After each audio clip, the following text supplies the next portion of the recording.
Sa harap ng patuloy na banta ni climate change, isinusulong muli ang paggamit ng nuclear energy sa bansa. Ayon sa DOST Philippine Nuclear Research Institute, posible raw buhayin ang Bataan Nuclear Power Plant bilang mabilis at abot-kayang solusyon sa kakulangan sa kuryente. Ang detalye sa balitang pambansa ni Rod Lagusad ng PTV.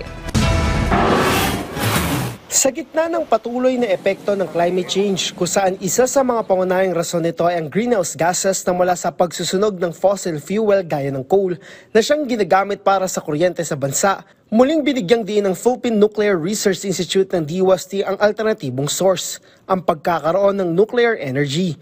Paliwanag ni PNRI Director Carlo Arcilla, ang pinakamabilis na paraan para magkaroon nito ay ang Bataan Nuclear Power Plant. Si Korea Hydronuclear Power Corporation will be undertaking a feasibility study. Ang kagandahan sa Korea, meron sila ng existing and running plant, same model for the past 40 years. So pwede silang sabihin, kaya naming buhayin ang planta nyo kasi meron kaming model na umaanda.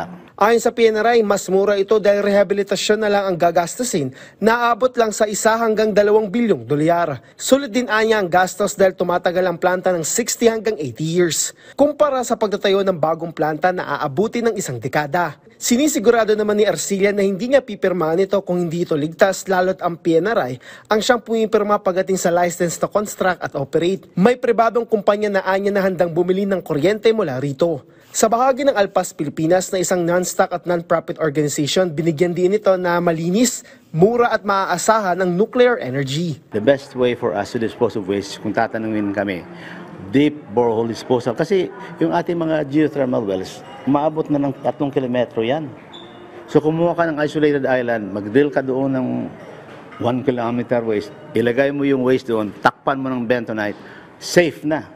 Ayon kay Arcilla, karamihan na nasa kasalukuyang energy mix ng bansa ay imported, habang pagdating sa renewable energy ay may limitasyon. Mula sa PTV Manila, Rod Lagusad, Balitang Pambansa.